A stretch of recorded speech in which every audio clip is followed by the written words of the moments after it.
Hey everyone, it's Susan Jones and welcome back to my channel. Today I wanted to go ahead and share 7 different tips with you to help you prepare for a substitute teacher.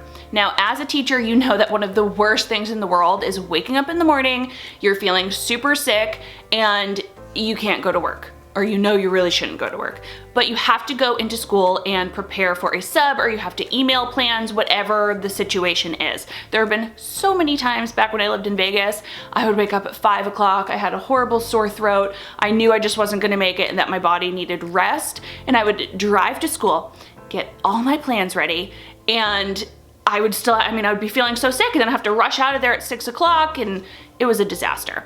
And other times I had to email, other colleagues and get them my plan, so hopefully ask them to print it out. It's a whole thing. So I'm gonna share some tips with you that I think will help you in feeling much more prepared for those days where you all of a sudden wake up in those last minute subs that you need. It's gonna help you out and it's going to help out your substitute. Now, I already had a few tips to share of my own, but I also wanted to reach out to teachers like you who are currently in the classroom. So I asked over on my Facebook page what tips you have for preparing for a sub. And you guys had some seriously great ideas. So I'm going to share a couple of those as well. Let me go gather up all these tips so I am ready for you. And while I do that, please go ahead and like this video and make sure you are subscribed to my channel. That way you can see all of my teaching related videos. Okay, so let's dive on into some tips for preparing for a substitute. Tip number 1 is to actually prepare now. Of course, you don't know when you're going to be absent and what exact lessons you will need, but there are many things that you can do to set yourself up for success and make this a lot easier on yourself if you prepare a few of these things right now ahead of time. Now, I have seen people with very extensive substitute binders that are like filled with pages and pages and pages of very detailed and organized things. And honestly, no shade to them. I think it's remarkable that they can do that. That was not me. I would have a simple, like 2-sided folder with a few of the important things. I found that when I would leave too much information, it was a little overwhelming for the substitutes, and honestly, they're not gonna read through every single little thing there. So I find that as long as you have the important information, that's really all you need. So some of the things that I think you should include inside your substitute binder or your substitute folder are as follows. Number 1, you definitely need a class schedule on there. And if your schedule changes day to day, you might want to have a Monday through Friday schedule that your substitute can refer to. That way, if they're substituting on a Tuesday, they can simply see what the schedule is on Tuesday, and you don't need to print it out every time when you have a substitute. Next, of course, you need your class list. You should have the names of all your students, and this was suggested from the Facebook post, which I thought was a great idea. You should also include their phonetic spellings of their names when possible, so that way the substitute is able to correctly pronounce the students in your classroom. And then also along with that class list, you could also give them a seating chart, so that way they can attach the names to where the students are sitting in your classroom already. You also want to have on there any attendance procedures that you need to do, or like morning procedures, so that way they are in the loop on what they should do.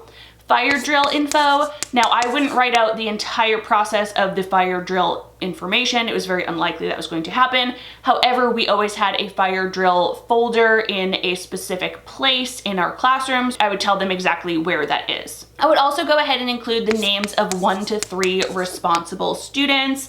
And you, as the classroom teacher, know exactly who those students are. You're talking about the ones who always want to be a teacher helper, who know basically the procedural answers to anything that the substitute might ask. Where does Mrs. Jones keep this? Where is the music classroom? Where is, your students in your classroom that know the answers to all of that. So choose like 1 to 3, they can be like substitute helpers. While this is a folder that will remain all the time, it'll remain constant throughout the year, you can change up those names or add 1 or 2 on the actual lesson plans if you want to change that up a little bit as well. Also included in your folder, there should be dismissal information.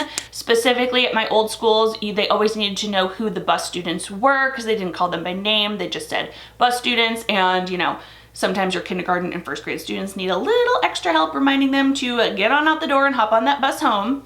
If you have any login information that your substitute might need, either for a computer, whether it's a guest login or for your smartboard, make sure that is included. And then also with that daily schedule that you have in there, if you have students that are getting pulled out by different teachers at different times, you may want to include that in your folder as well. By getting some of this basic information all laid up in a folder for you, it's just going to save you a lot of time and make sure you didn't miss any of those important things when you have a substitute.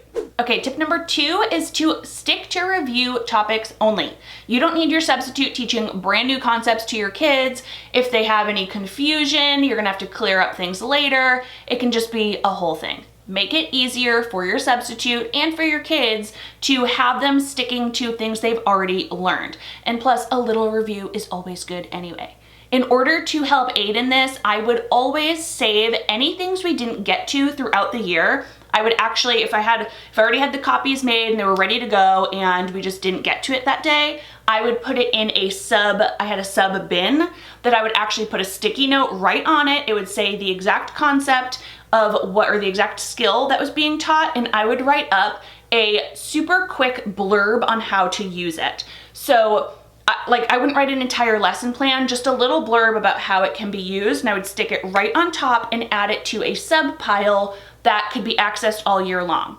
Tip number 3 is to go ahead and organize all your lessons and worksheets and papers in the order of your daily schedule. This makes things a lot easier. Sometimes I would see people, and I think it looks really nice, and it might be helpful to some, so tell me if I'm wrong, but I've seen these really like pretty substitute day lessons plans, and they'd have it like all over the table, and they would say math is over here, this is over here, and everything would kind of be laid out. And while visually it does look really appealing, I have heard from feedback from my own substitutes and from other substitutes I have asked that if you can actually put things in a pile, or maybe a couple piles, in order of the day. So if you start off your day with a reading workshop and here's all your reading plans for that time, you put them right there with a big sticky note on top that sticks out and says reading workshop. And then on the top is the lesson plan with all the activities that it needs. If math is next, you put math right under with a new sticky note. Keep it all in order. It just makes life a lot easier for that substitute instead of searching all over the desk for what they need. Tip number 4 was gathered from my Facebook post, and it was such a great tip I had to share. Somebody explained that if you could please print your lesson plans on colored paper.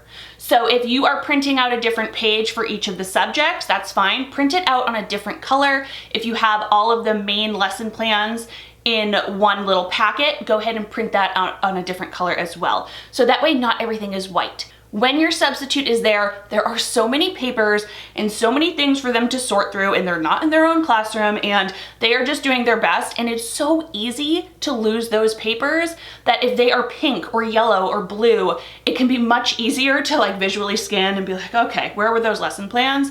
And you can grab them from them. I thought that was such a genius idea. I had to share that with you. Tip number 5 is to overplan. Like seriously, overplan. Just like that sub bin I mentioned earlier, feel free to add like 2 or 3 things in each different subject area, but also make sure you let your substitute know that that's what you've done. Or you can say, if you are finished with whatever the main lesson in each one is, please feel free to use anything from the sub bin. Don't let them think that you overplanned and that you expect them to do every single thing there. Please let them know that, hey, I wanted to make sure you had plenty, because again, the way I might teach a lesson might take 15 minutes, and the way the substitute might teach it and have the students do the activity might end up only being 5 minutes. And the last thing you want is for all this empty time and empty space and your substitute to have to think of all these ideas to keep them entertained. So overplan, make sure you have plenty in there, or just refer them to that sub bin.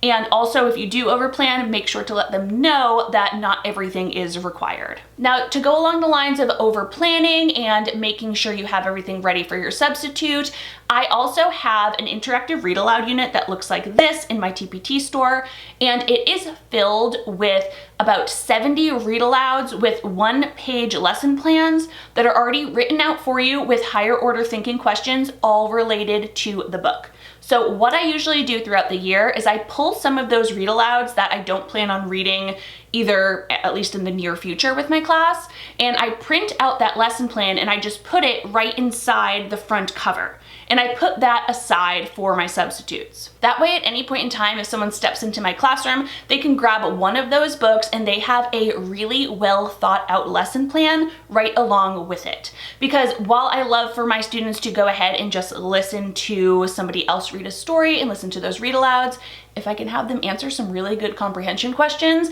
aloud or they can write them down, it's a win-win. I'll go ahead and link that unit down in the description so you can check it out. All right, moving right along to tip number 6, and that is to keep it fun. Think of those games that your students just love to play, the ones that they beg you to play all the time.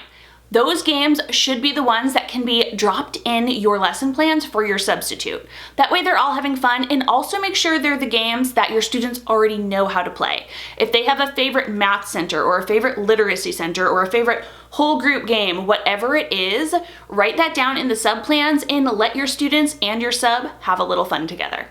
All right, the last tip I have for you is to make sure you say thank you, make sure you lower those expectations a little bit, and try not to get too upset if things don't go exactly the way you planned. Just like when I leave my own kids with a babysitter or with my Grammy or with my sister, I want them happy, I want them to feel safe and loved, and I want them fed. Right? As long as they come back to me, they're all in one piece, they were happy and safe and had a little bit of fun, I'm happy. Being a substitute can be a really hard job, so let's cut them a little bit of slack. I hope these tips on preparing for a sub were useful to you. If you have others, which I'm sure you do, please go ahead and write them down in the comments down below. I have 2 more that I'm going to add to the comments, so go ahead and check those out, and maybe we can get a nice long list going down there. As always, I hope you enjoyed this video. Please go ahead and give it a thumbs up if you did, so I know, and make sure you are subscribed to my channel. I'll see you later. Bye.